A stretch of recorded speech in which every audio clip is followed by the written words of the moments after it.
Hello everyone, thank you for coming, or rather thank you for watching this video recording of a presentation that I gave previously.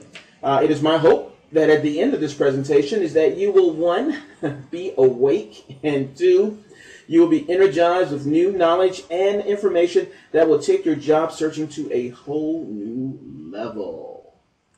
Now, what I want to do first and foremost is thank the National Urban League, and specifically the Urban League Job Network, for inviting me to speak to your group.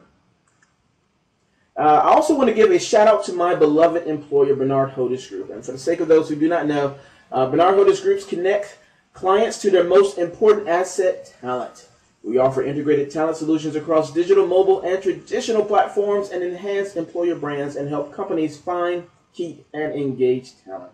From candidate to new hire, employee to exiting employee, Hodes offers targeted solutions with measurable results. I would like to invite any and all viewers at this time to check out our careers page. Our link is on the URL to the careers page is on the screen, hodes.com/careers. If you would go there, check us out, and maybe, just maybe, we could be working together in the near future. Time will tell. Now, okay, one last thing before I start. I want to give you a quick overview of my background. Since 1997, I've been involved in recruiting, lead generation, and competitive intelligence projects since 1997. Starting with MCI and later with Siemens, MCI, Google, and Microsoft. And for a few years in between, I operated a full desk of a search firm, Atlanta Technology Group, that placed executive and technical talent at startup companies. Now, prior to my joining Bernard Hodes, wow, I'm rambling over my words. That's so bad. Forgive me. Let's try it again. Let's back up the tape. Prior to my joining Bernard Hodes Group, the best job ever, I may add, I created and sold 3 online properties, published a magazine, and hosted and still host a popular technology podcast called the Friday Traffic Report. I've also produced multiple web video series devoted to recruiting, job search strategies, and language learning.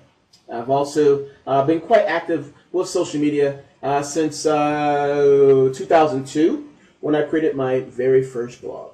All that to say, I've been around the block, and I've been very fortunate with my career. So there you go. But enough of all that. Let's dive into what you really want to see. On the screen is a photo from a job hunting rally in Tokyo, where 3,000 students, more or less, from business schools kicked off their efforts to job hunt with a big morale-boosting rally. Yay! And as I looked over this photo, it reminded me a lot of the job hunting situation here in the United States. A whole bunch of people with the same goal of getting a job at the same time, the time of a recession, and all going about it the same way, which is to say traditional job search methods. In the end, the results were, for the most part, the same. No job. When looking for work, the default mode is to look like a job seeker, which is to say, I need a job and I need it now. Who's hiring? You would be better served, much better served, to think like a recruiter or like a company and consider how they find people to recruit and then position yourself to be found. This is principally what I'll be teaching in this presentation, how to find hidden jobs. First question. How do you think recruiters find candidates? Take a moment. I'll wait.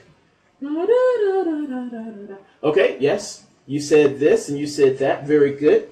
But I did some research, and let me show you the top 5 ways that recruiters find candidates. Excuse me. Number 1 is employee referrals, followed by job boards, career sites, college, and a term that might not be familiar to you called direct sourcing. Now, on the screen here is a chart from a company called Career Crossroads. My good friends over there were good enough to share this with me. They surveyed about 200 companies in this report called the Source of Hire Report, which is published every year by Career Crossroads. And as you can see, this report is only a year old. It's from March 2011, almost about a year old. And as you see, the number 1 result, as I pointed out earlier, is that the number 1 way that companies find people is referrals, which makes a lot of sense because it's an easy way for them to save money. It's a lot cheaper for an employee to refer someone to the company than to hire a search firm or spend money on advertising and job boards and so forth. So companies really like that. And also as a reminder to you why networking is so important. But check out number 5. As I pointed in the earlier screenshot, or the earlier slide, direct sourcing is not the biggest source of hires, but it does get a lot of attention. Now you may say, why or who cares? I will explain why and why you should be caring in just a few moments. But for now, I want to share something with you that you probably never even think about, which is this. Job boards cost money. It costs company, whenever someone uses, whenever you see a job on Monster, Career Builder, Dice, something like that, somebody somewhere has paid for the privilege of advertising that job on that site. And just in case you're thinking, whatever, that's not a big expense or just the cost of doing business, let me show you something that companies think about quite a bit. On the screen is a chart, courtesy of my good friends over at directemployers.org. And as you see, from 1994 to 1995, it costs about $5,000 to post 30,000 jobs online. Relatively cheap. But by 2008, to post the same amount of jobs cost about $1,900,000. So that is something that companies think about all the time. So this is what they do when after they finish thinking about it. They hop over to Google. And big companies that want to save money on hiring will go to Google to find free resumes. Small companies that might not have access to several job boards, they want to save money. So instead of subscribing to more job boards, what they will do is they'll go to Google and do a search for free resumes. And when they go to Google to look for free resumes because it saves them money, this is what they do. This is an example of how recruiters search Google for free resumes. Now, I don't want to go into a deep explanation of what this search means, but suffice to say, recruiters, a lot of recruiters, and I've trained quite a few of them, do searches like this to find free resumes. In this example, they're looking for programmer resumes. Now, the question I want to pose to you is, if I did this type of search using keywords that are applicable to your job skills, would I find your resume? Well, the answer is no. If your resume is only on Monster, Career Builder, and Dice, because, as I said before, for a company to use those websites, they have to pay X amount of dollars. However, it costs a company nothing to do a quick Google search. So if your resume is not on a website, on your own homepage, on a blog or something like that, you're doing yourself a disservice. Now this is where direct sourcing comes in, or more commonly known, sourcing. So again, if you do not have your resume out there on a website, on a blog, something like that, where all recruiters can find it for free, you're doing yourself a disservice. All that to say, posting on a job board is not enough. And for the sake of clarity, please post your resume on those sites, Monster, Dice, etc. Do it, do it, do it, do it now, do it often. Because companies are using them. What I'm telling you is, in addition to that, I highly recommend posting your resume on a blog or a website so that all recruiters can find it for free. Now, you can look up the term free website hosting to find lots of free resources. Another reason why you should post your resume online, in addition to what I was just saying, is that there are 5 million reasons why you should be posting your resume online. Those reasons being, a few years back, I did some research because I was really curious as to how many resumes could be found on Google and Yahoo and Bing and so forth. And at the time that I did that research, which is a few years back, it was actually more than a few years back, it was 4 million resumes. I did the research again rather recently, and I found that the number had increased up to 5 million resumes. So when I think about that number, I realize that there are more than 5 million people in the state of Georgia where I am now. So just by virtue of you putting your resume up online where everyone can access it for free, really gives you a huge advantage. Not only that, when you post your resume online, it's a gift that keeps on giving. Let me show you an example of that. This is a web page that I made for my resume back in 2002, which was the first time I was ever laid off, and ironically, the time of a recession. And since I knew that recruiters search Google for free resumes all the time, I was often, once I posted my resume up there, I was often contacted about opportunities that were not yet advertised. And get this, I was still being contacted by companies even after I found new employment. Now, usually I was not interested, but I didn't take my resume page down because I like being in the position to refuse work and refer opportunities to others, to friends of mine. In most cases, when someone looked for somebody with my skill set, I was typically the #1 result, or at least in the top 10 of results. Again, this is something that I posted on my website for free, and it just kept paying off and off and off and off. Now, in this current recession, actually last year in 2011, I was laid off again. So what I did was I used the same trick. My interest had changed. Back in 2002, my interest was totally in recruiting. Since then, my interest had changed to morph more into social media. So what I did was I updated my resume, and I made a video resume saying that I'm open to opportunities. I'm a social media manager. And I posted it on February 27th of this year. And as you can see, when someone does a special search, a Boolean search, to be precise, doing some of that direct sourcing that I've been talking about, my video resume comes up at #2.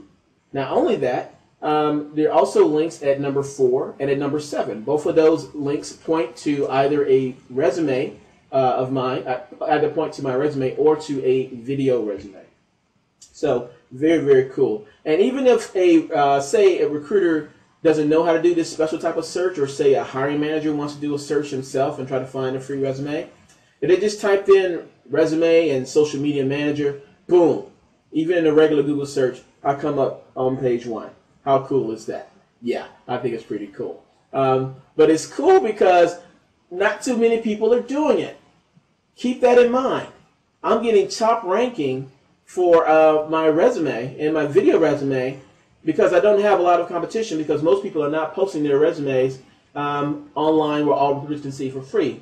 Pretty much they're relying on Monster and Dice and sites like that. So, and again, not telling you not to do that. I'm telling you to do this in addition to posting your resume on Monster and sites like that. Just want to be clear of that. So in case you're looking like me, or like this picture, I hate looking at myself. Okay, in case you have this look on your face like, wow, Jim, that's really interesting, but I don't know how to do all that technical stuff. I don't know how to build a website, and I want those results, but I'm not just that technical. What can you say to me? Well, I would say to you this. Go over to this site called About Me. You can get to it by going to www.about.me, or you can go to a site which is very similar to that called flavors.me. And in both instances, you'll see something like what's on the screen. Now, what's on the screen with the purple and all, that's my page on about.me. And essentially, it's my name, my job title, and a brief biography of myself, which is basically a resume, just a bio. Underneath it is a link to my Twitter, to my LinkedIn, my WordPress, my YouTube channel, things like that. So the whole object of doing something like this is just to give Google something to work with, so that when a recruiter does a search for whatever they're looking for, the possibility of my information coming up is increased because I'm on this site, as well as having a resume online. But in the case that you don't know how to do that, or you're intimidated by the thought of that, About.me can help you accomplish the same goal. It's pretty much cut and paste your information in, and boom, it's there. And as I said before, flavors.me is a similar site. It does pretty much the same thing. Now, if you, speaking again to my technophobic people, if you are intimidated by technology, but you know how to operate a Word document, then I suggest you go over to Google Sites. The address for it is on the screen, sites.google.com. And it's a free resource, and for that matter, everything that I'm sharing with you on this presentation is free, unless I point it out. Everything in here is 99.9% free. I think with maybe one exception I'm going to get to later. There's really no excuse. Don't use money as an excuse. It just takes a little time to do it. So Google Sites is a free resource, easy to use. If you can operate a Word document, you can use this to create a website for your resume, which will make it easy for recruiters to find you. The URL, sites.google.com, is on the screen. Another site that you can take advantage of is WordPress.com. Again, another free site. In this case, Kara, a journalist. I can't say her name. In this case, Kara, who is a journalist, has posted her resume online using the WordPress blogging system. It's pretty much very easy to use, and just like Google Sites, if you can do a Word document, chances are you can do this. It's very simple and easy to use, and again, she's giving Google or other search engines like that something to work with. So WordPress.com, I highly recommend it. Go check it out. Another resource you may want to take advantage of is Animoto.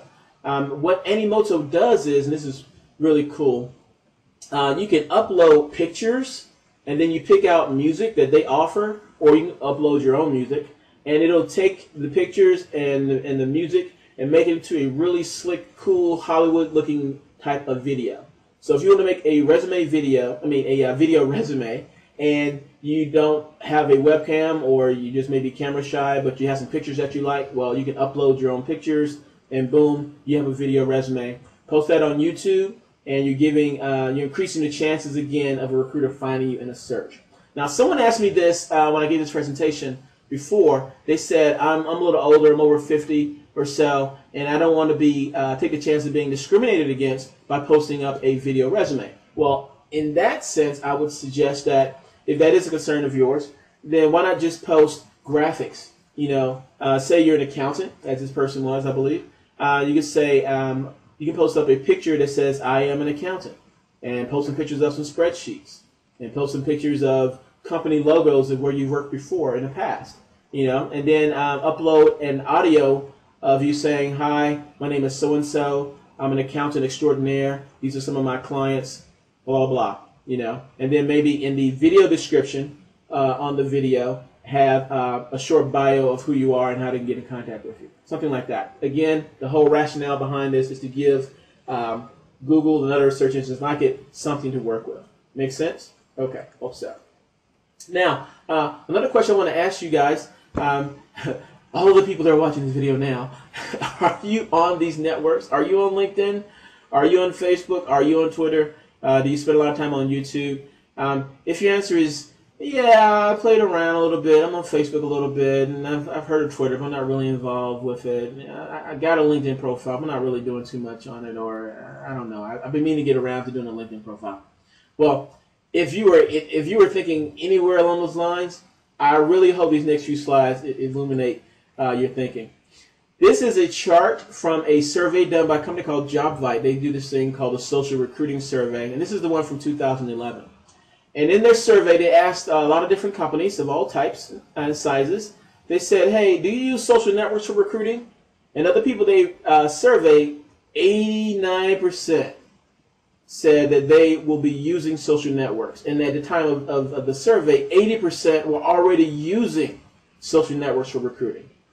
So if you have in your mind that you're, quote, and I'm doing these little air quotes here that you can't see, my fingers, if you are too busy to get on social networks, you might want to rethink that, because you might be doing yourself a disservice. Now here's another chart from the same survey. And the question was, have you successfully hired anybody from these social networks? And two-thirds of those surveyed said, yes. Yes, we have. We have hired people through these social networks. So hopefully that is raising an eyebrow and convicting you somewhat if you have heard of social networks like LinkedIn, but you really haven't spent time on it yet. So hopefully that sort of spurs you on a bit more. And if not, maybe this will. Another chart from the same survey showed that the #1 network, 87% of recruiters who use social networks for recruiting use LinkedIn the most. It's the #1 network. Facebook at the time was #2. I really expect that to grow exponentially, and I'll explain that later. And later on in the presentation, that's going to definitely grow. But for now, LinkedIn is the recruiter's choice. So I highly, highly, highly suggest that if you're not on LinkedIn, that you set up a profile and do that immediately, even before you create a resume. I would suggest set you up a profile on LinkedIn. Now, since LinkedIn is the most popular social network of recruiters, let me give you some tips. And also, let me give out an invitation to you. There's a URL to my LinkedIn profile there on the screen, linkedin.com/n/Jim Stroud. Reach out to me. Let me know what you think of this presentation. Let's connect, let's network, and make some good things happen. Okay? Cool. All right. Once you have a LinkedIn account, one thing you will notice on your LinkedIn homepage, this is a shot of my LinkedIn homepage, on the right side where the green arrow is pointing to, there's a box called Who's Viewed Your Profile. Pretty much whenever someone comes to your LinkedIn profile and checks you out, LinkedIn lets you know that they came by. Now, when you click on that link, this is what you see. On the left side, in the Who's Viewed Your Profile, you see information on who has checked me out. We see Kristen S. Johnson has checked me out. We see that a human resource consultant at Hewlett-Packard has checked me out. And we see a couple people who have decided to remain anonymous. That is an option that you have inside LinkedIn. You can make yourself totally anonymous, so when you go to different LinkedIn profiles, no one knows you came by. But for the most part, people do not do that. That is an option that I think a lot of people just aren't aware of. But for the most part, people do not opt out of it, and you can see who's viewed your profile in them for the most part. But even if they have opted to make themselves somewhat anonymous, such as with the case with the first result that says someone in a leadership function at Supreme Soft Corporation. What I can take from this is that if someone at Supreme Soft Corporation is checking me out, maybe there's a job there for me. Let me go look up their career section on their website, sort of check them out and see if they have a job that interests me, because maybe, just maybe, there's something there and that's why they were looking at my profile. And if not, maybe I'll go ahead and submit my resume to their system anyway, so that a recruiter can find me inside their own system and give me a call. You know, you never know. Also, when I look at something like a human resource consultant at Hewlett-Packard, that definitely would catch my eye as a job seeker, because if HR is looking at my resume, looking at my profile rather, that definitely piques my interest. And then I see here Kristen Johnson, someone who does social media and cover letters and so forth. If I looked at her profile and saw that she was a recruiter, I definitely would reach out to her and say, hey, Kristen, I noticed that you're on my LinkedIn profile today. Let's talk. So just something to think about. Another thing to think about is to look at this trends chart on the right side. This lets you know how often someone has done a search on LinkedIn and your profile has appeared. You also have the option of looking at the views to see how many times someone has actually viewed your profile. So if your chart is really low, and it shows you that you're coming up in search or you're not coming up in search quite a bit, then that lets you know that you might want to tweak your LinkedIn profile and optimize it a bit more for it to appear in more searches. And one way to do that is to go to LinkedIn Skills. You get to it by going to linkedin.com/skills. And as I said, you use this to optimize your LinkedIn profile. This is what I mean. On the screen, I've done a search on the term Java. And it lets me know, let me just sort of go through what I see here on the screen. In the middle of the screen, Java, you have a description of what Java is, a definition. Underneath it, you have Java professionals, people who are, when someone does a search for Java, these profiles come up quite a bit. On the right side, in the upper right corner, you see a chart called relative growth. And it's showing how well Java is ranking in searches on LinkedIn in proximity to other terms that are related to Java. In other words, you see the term at the top is called Groovy, which is a type of Java programming technology, something or other. If I was a Java developer, I could look at this chart and say, you know what? I know the Groovy technology. I know how to use it. I know what it is, but I don't have it on my LinkedIn profile. All I have on my LinkedIn profile is Java. Well, why don't I go ahead and add the term Groovy to my profile, because I can see from this chart that more people are looking for Groovy than they are for Java. Make sense? Okay, that's how we use that chart. Now, underneath that chart is a section called Related Companies. Those are companies that when they post jobs online, when I do a search for jobs online for Java professionals, more than likely these companies are going to come up. So these companies like Oracle, IBM, Google, they're looking for Java quite a bit.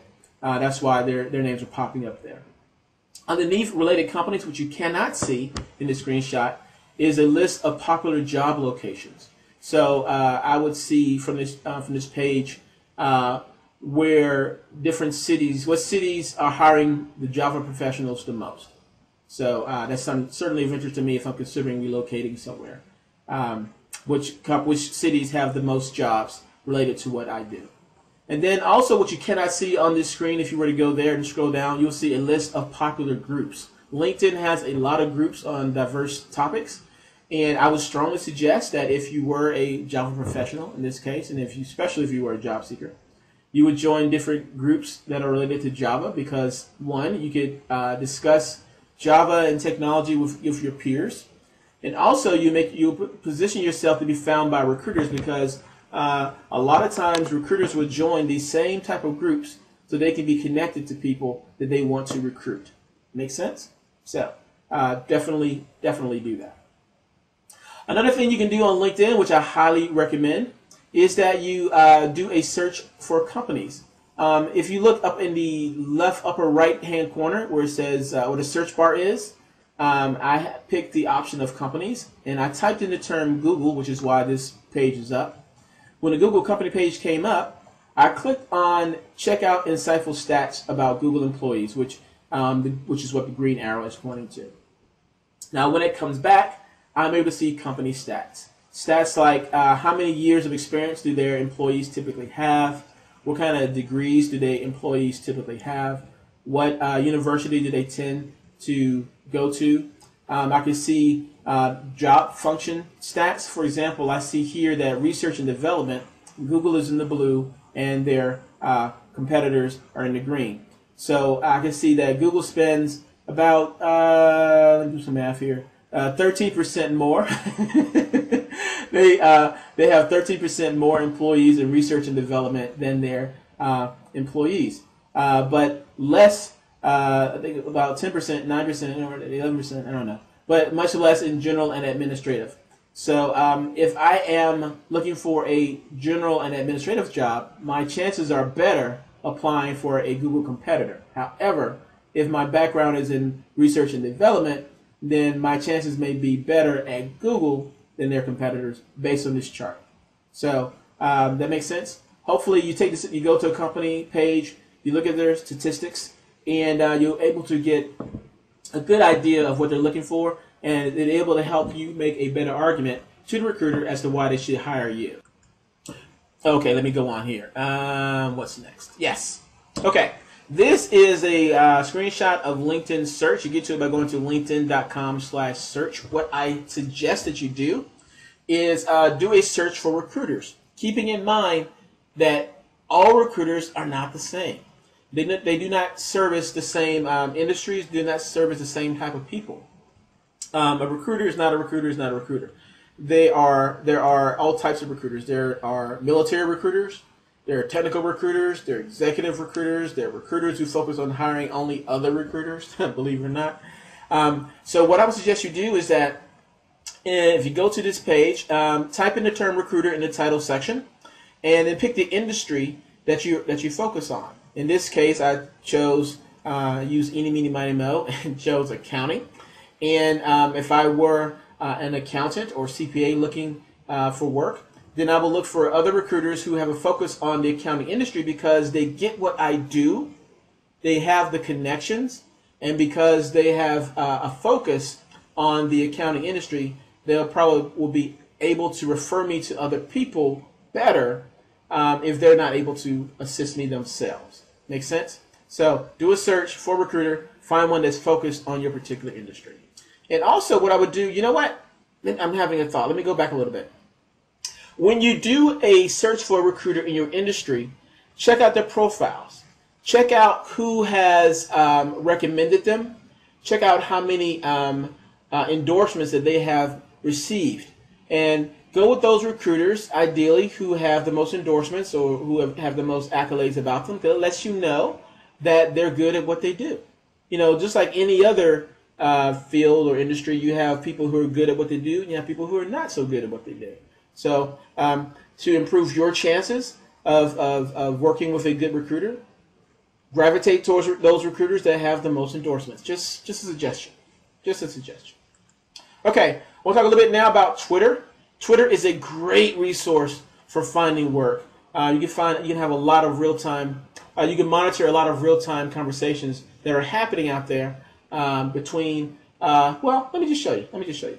Before I show you, though, let me show you my Twitter page. My Twitter name is @JimStroud, and if you're on Twitter already, and even if you're not, go check me out. And if you are on Twitter, follow me. And I tweet a lot about recruiting issues and job search in social media. So if that is your thing, definitely check me out and follow me, and hopefully I'll share some good information with you. Now, this is an example of something that you can find on Twitter. As I said before, earlier, companies are looking for ways to save money. Also, entrepreneurs are looking for ways to save money. If I am a founder of a company and I can give a shout out on Twitter and say, hey, I'm looking for an accountant. Do you know somebody? And then somebody responds or somebody refers someone to me. I've saved money on a job board. I've saved money on a search firm. I've saved a lot of time. So, but if I do put a shout out on Twitter and no one responds, what have I lost?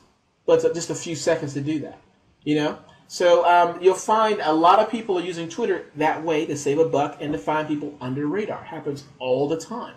Now, some searches that you may want to do is send me your resume. So you'll find companies that have asked people, hey, send me your resume for whatever reason, you know? Other terms you may want to look at are, I need to interview. And you'll find where people have said, I need to interview somebody for this role. You know, I need to hire an accountant. I need to hire a marketing person. My company needs an admin. Anybody know a good, I don't know, CTO? Things like that. Happens on Twitter all the time. And the thing about real-time search is that when you search on Twitter, say you search it right this very second, you're going to find a certain number of results. But if you search it again, say 3 or 4 hours later, you will have a different set of results. So I would suggest making Twitter part of your daily routine. Search once in the morning, maybe in the afternoon and in the evening, because the results change all the time. So just sort of an FYI there.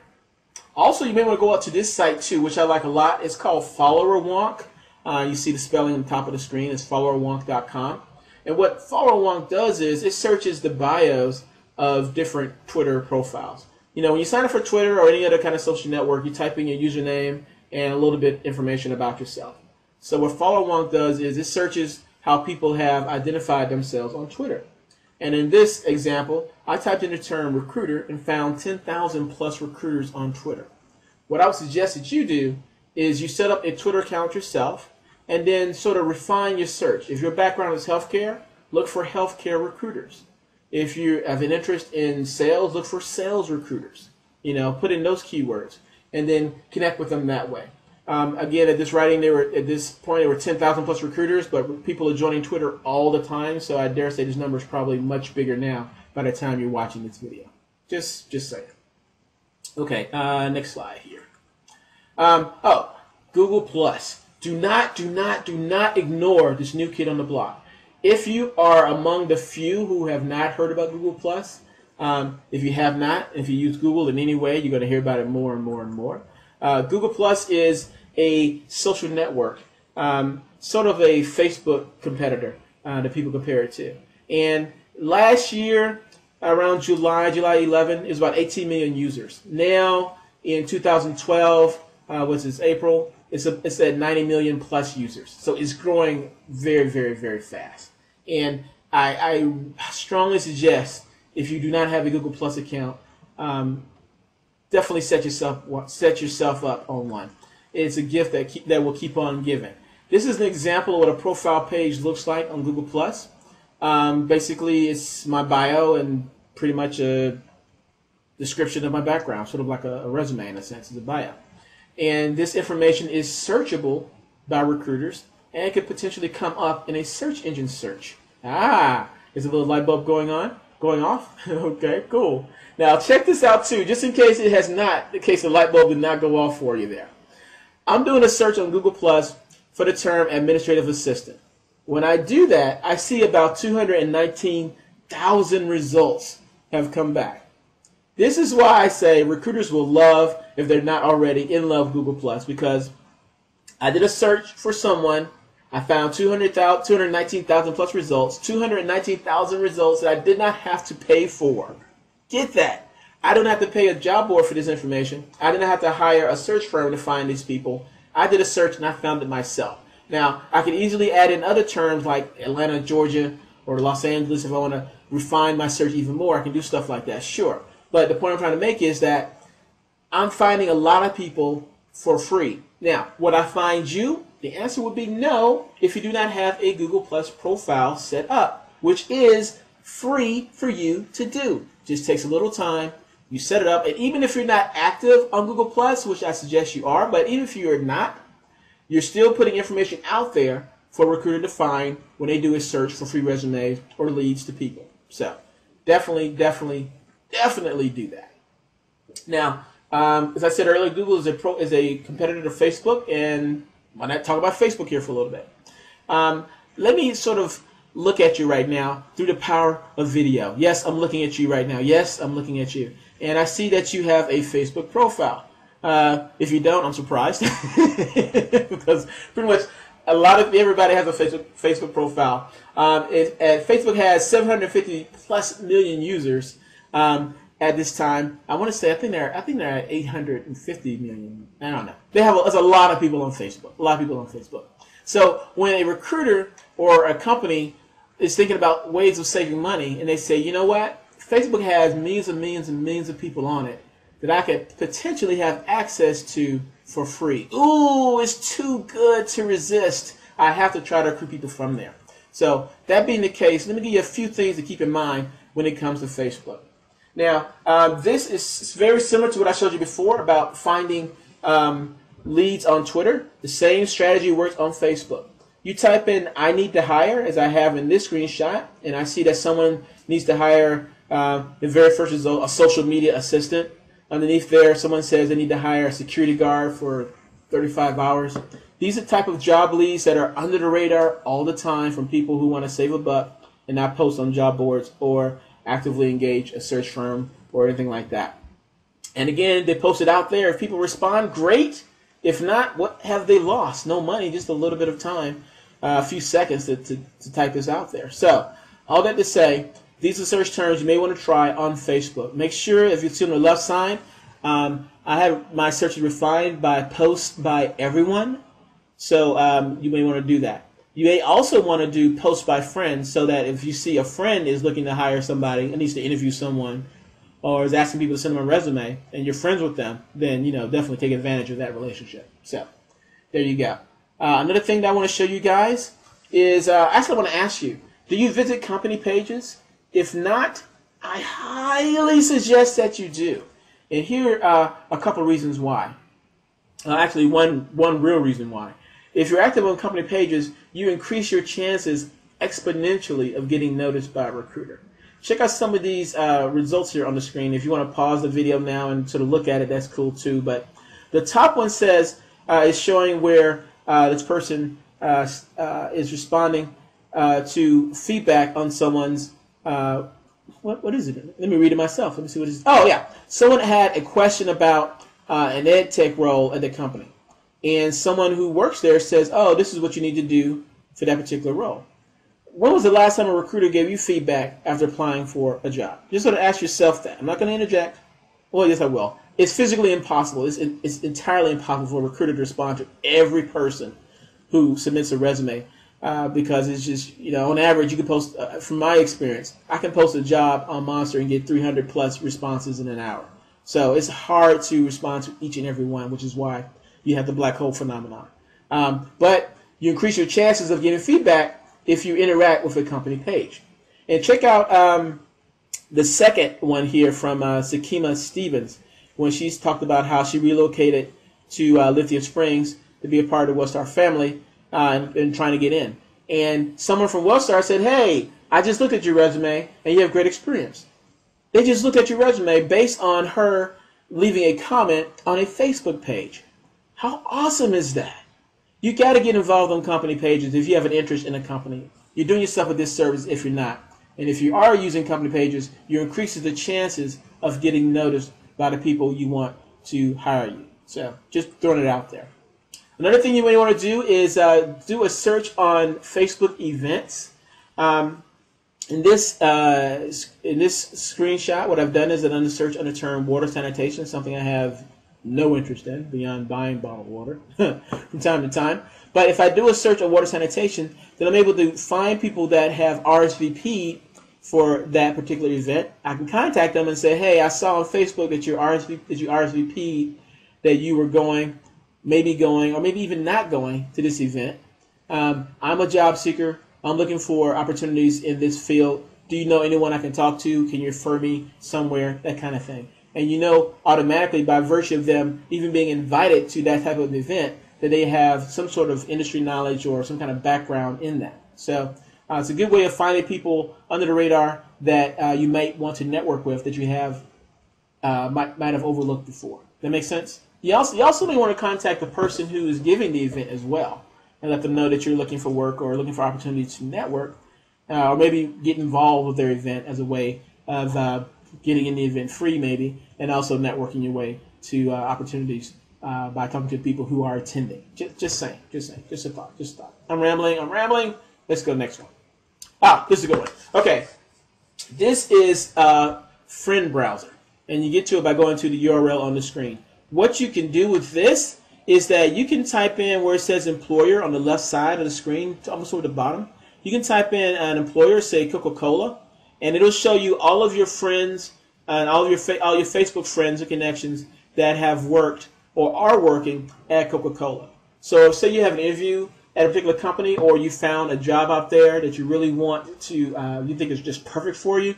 And you can go to your Facebook friend browser, find people who work there, and say, hey, I'm trying to get a job here at this company that you're there, friend. Will you connect me with someone, or can you give me some advice on how to get in? That type of thing. So I highly suggest you use this. It's a very useful tool. The URL is on the screen. Now, another thing I want to talk about too, which is so crucial, is managing your online reputation. There used to be a saying that what happens in Vegas stays in Vegas. That's not the case anymore.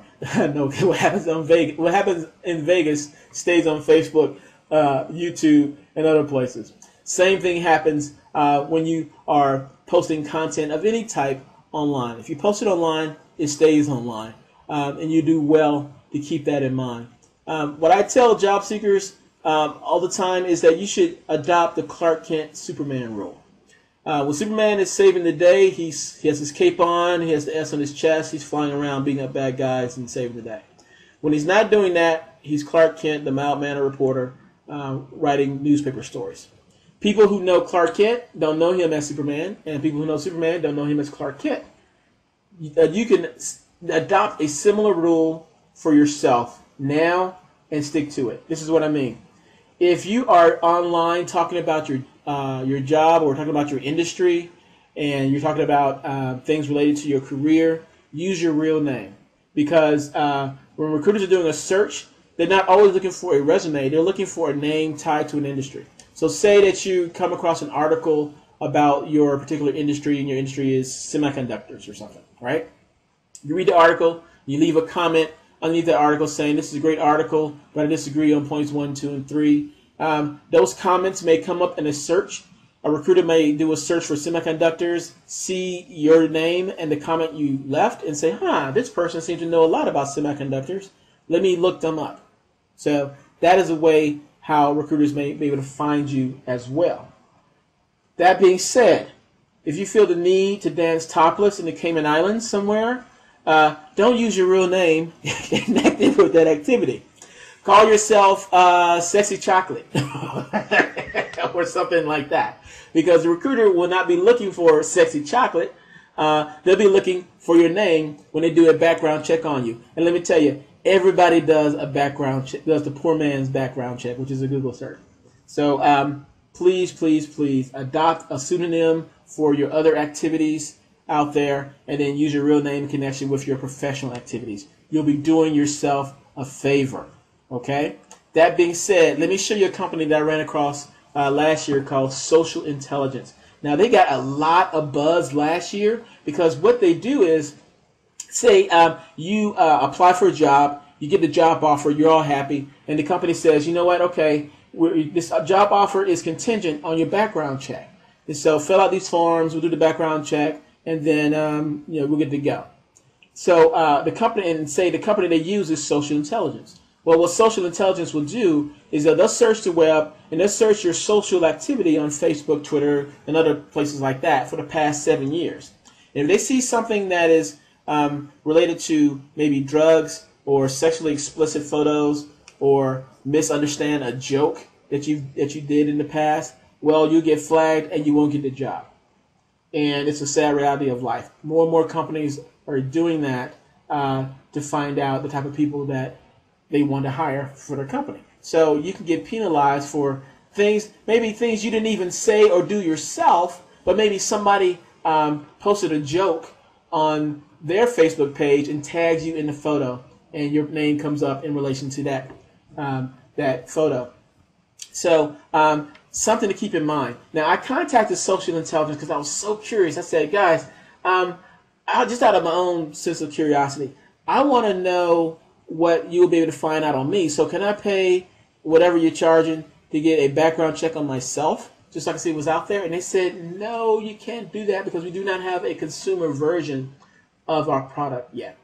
So the only way that I could get that information is that I apply for a job, I get turned down because of something that they found. They then send something to me, let me see what it is they found that caused me to not get the job. So that's how I can find out what they found on me. At that point, of course, it's too late. So word to the wise, keep that in mind.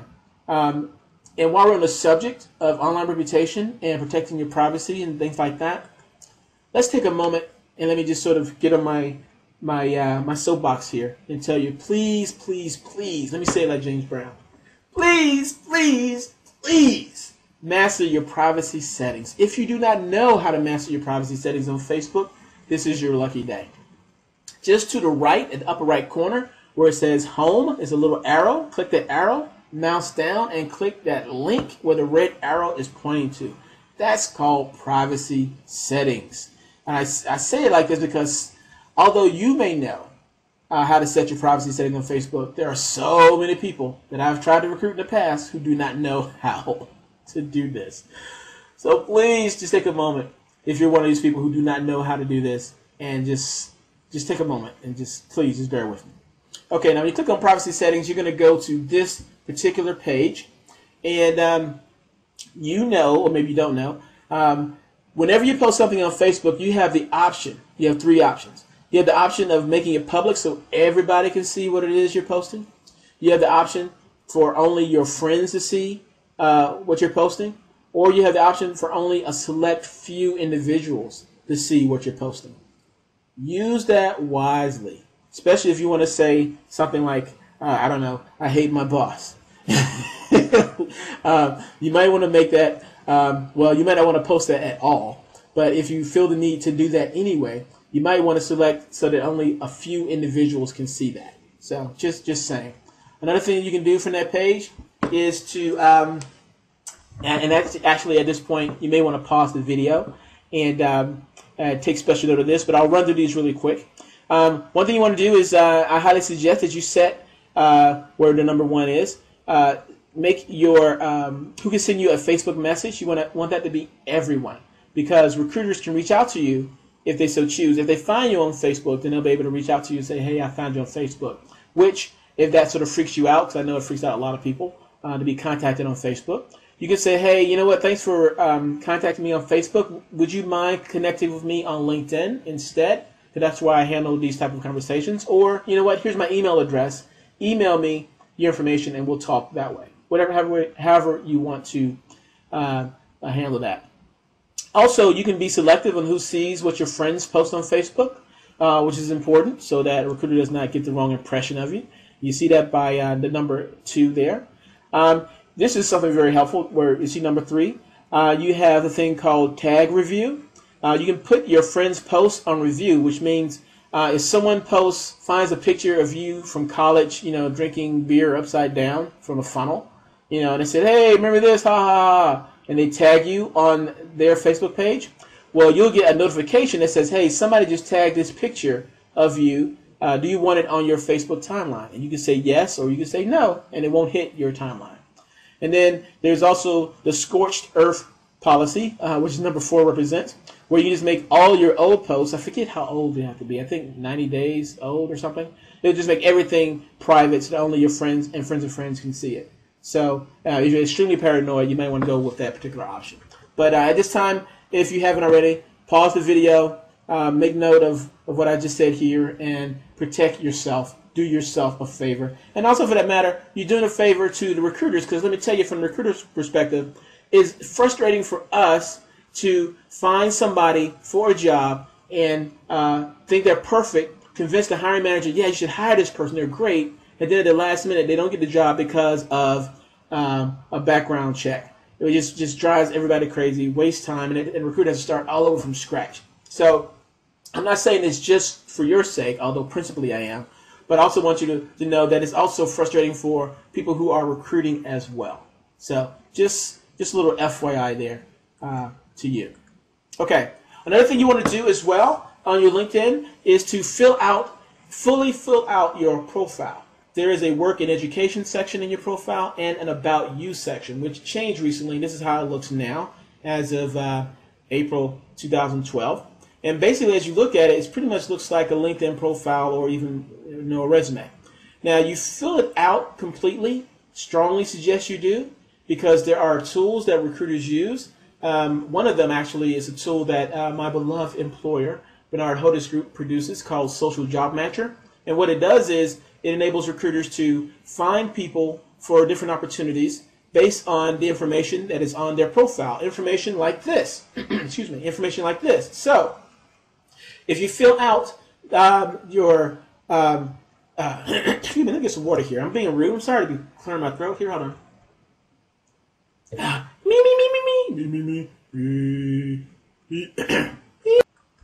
Much better, much better. Okay, so by filling out this information, what was I saying before the memes? There are companies like my beloved employer, Bernard Hodes Group, who have tools.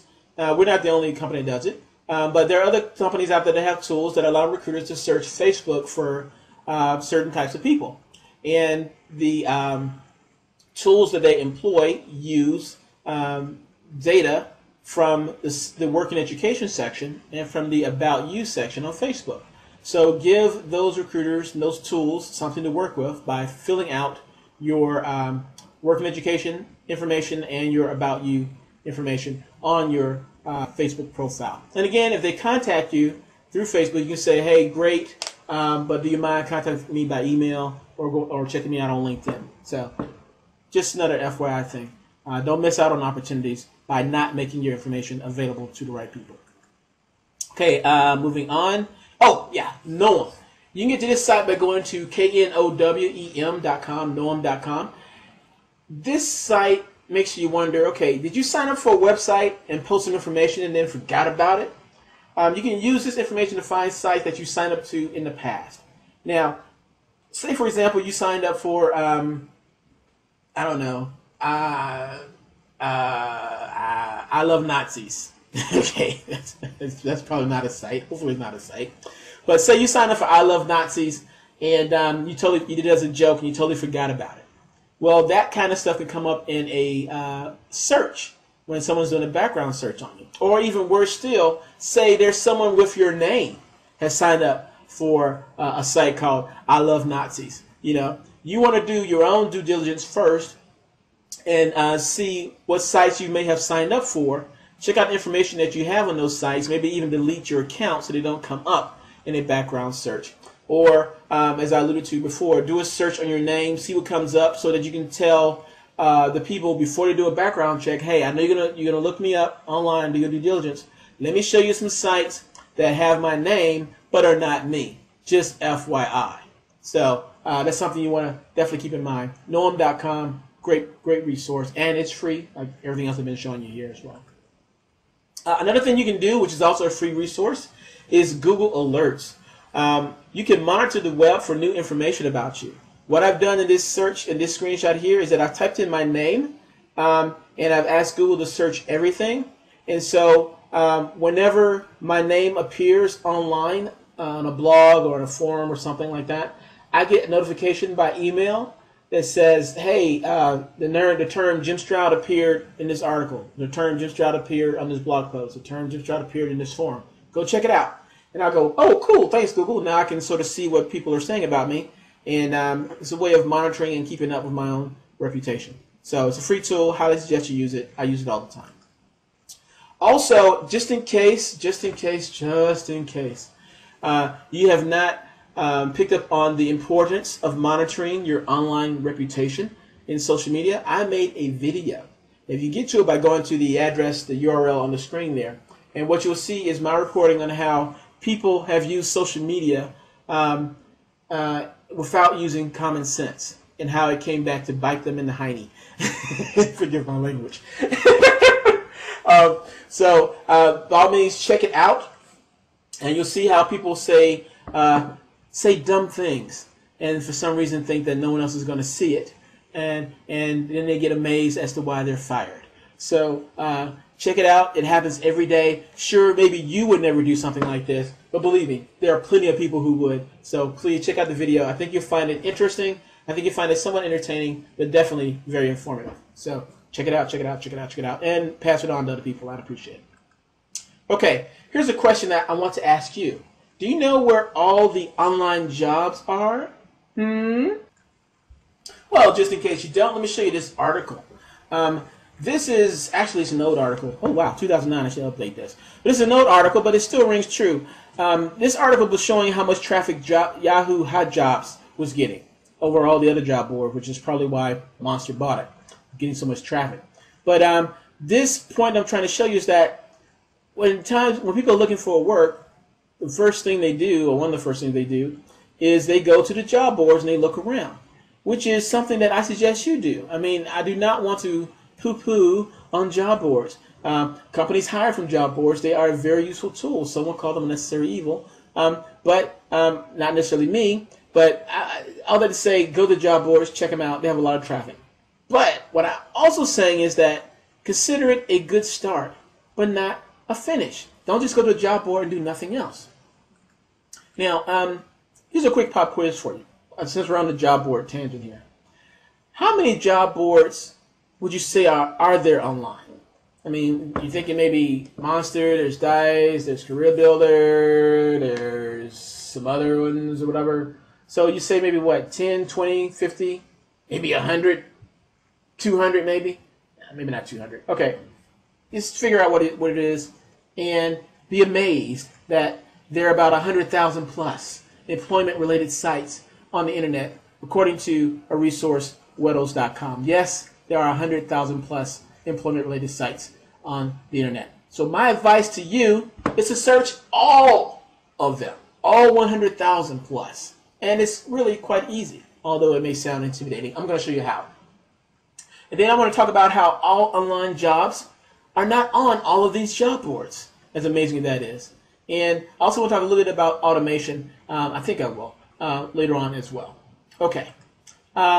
Remember earlier when I showed you how recruiters use Google to find free resumes?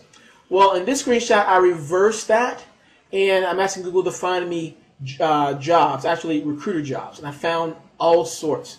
So what I want to ask you to do is either one of two things. One, pause the video and jot down this long search string that's in the search bar there. If you want to do that, you can. Or you can do option two. Just go to this website. Go to this website. The address is on the screen. This is actually my blog, one of my blogs, the Recruiters Lounge. And go to this URL. It's on the screen, and you'll see different search strings that I've already created for you. All you got to do is click on the link, and it'll do a Google search for you, showing you how to find a recruiter job based on location, based on recruiter jobs that have the most benefits, recruiter jobs in a fast-paced environment, things like that. And I have it set for recruiter jobs, but all you have to do is change the word recruiter to whatever job title you have an interest in. So no big deal there. Just take out the word recruiter, put in your job title, and then keep on searching. So I'll lay it out for you. Go check it out. And then every day, if you want to, just go there and click a link and see what happens. All right? Very cool. Also, when I mentioned earlier about how all jobs are not posted on job boards, check out this article. You don't have to read the whole article. Basically what it says is that when companies post jobs on job boards, they pay X amount of dollars, which we've already covered that. However, it doesn't cost a company anything extra to post jobs on their own career site. It really doesn't.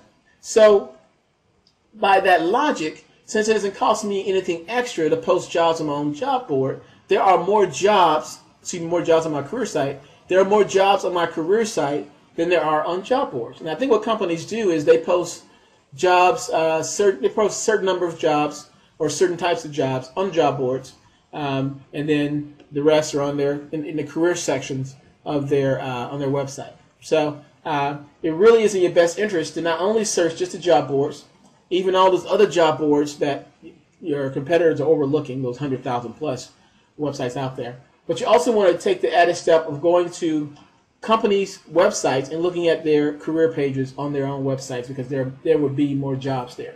Now, that might sound really like a lot of work, really, going to different career sections of every company out there. That can take all day just doing that. Well, here's another free tool that you can use.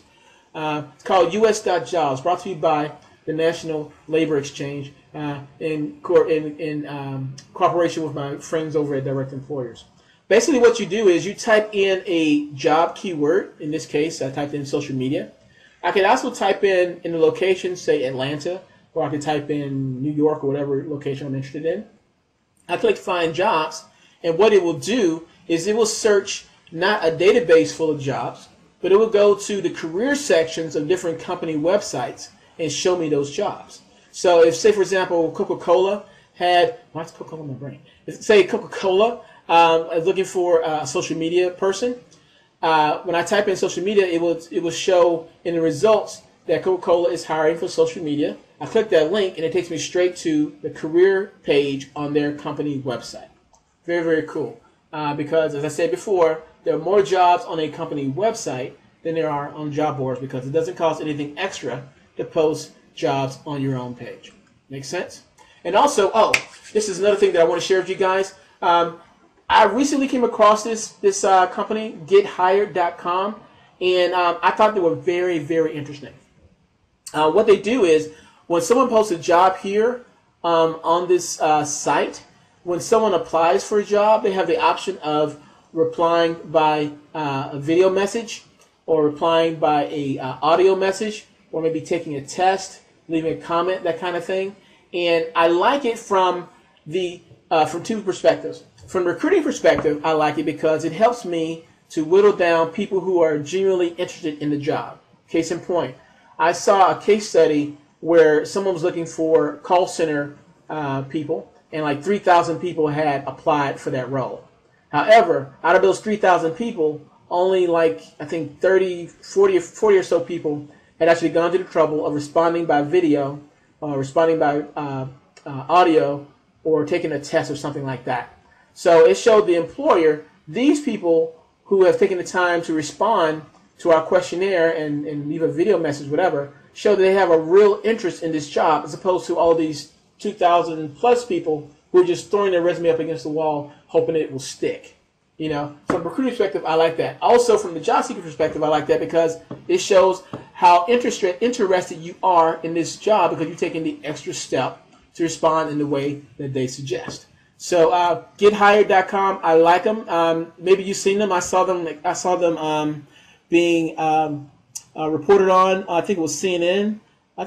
Yeah, they were on CNN. They were written up in the Wall Street Journal too, I believe, and a few other places. They're getting a lot of buzz.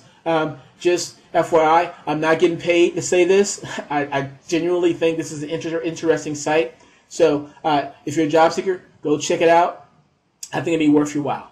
Okay? Cool. I think that brings us to the end of this video presentation. At this point, I was going to leave some entertain questions, but this part of the video is not, it's a video, so it's not live. But if you want to, where this video is posted, there is a comment section, so post your question there.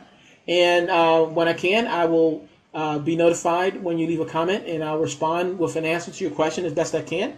Or if you would help me out, if you see a question that I have not answered just yet, and you can answer it, by all means do so, and then I'll get back and respond to your comments on someone else's question, that type of thing.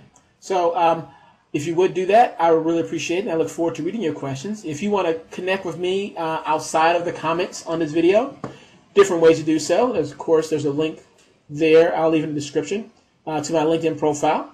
You can also catch me on Twitter. You can also catch me on Google+. And you can also catch my YouTube show. I have a show called The Jim Stroud Show. Catchy title, I know. Where I talk about recruiting issues and occasionally job search issues as well. And social media, that type of thing. Check me out. Subscribe. I'd appreciate it. And if there's any other way I can help you, let me know. And again, check out Bernard Hodes Group. Look us up online at hodes.com. Go to our career section and apply for some of our jobs there. Maybe we can work together and really get to know each other. So all that being said, thank you for listening. Thanks again to the National Urban League for sponsoring this. Thanks again for my beloved employer, Bernard Hodes Group, for allowing me to do this. To all hearts and minds, this is the end.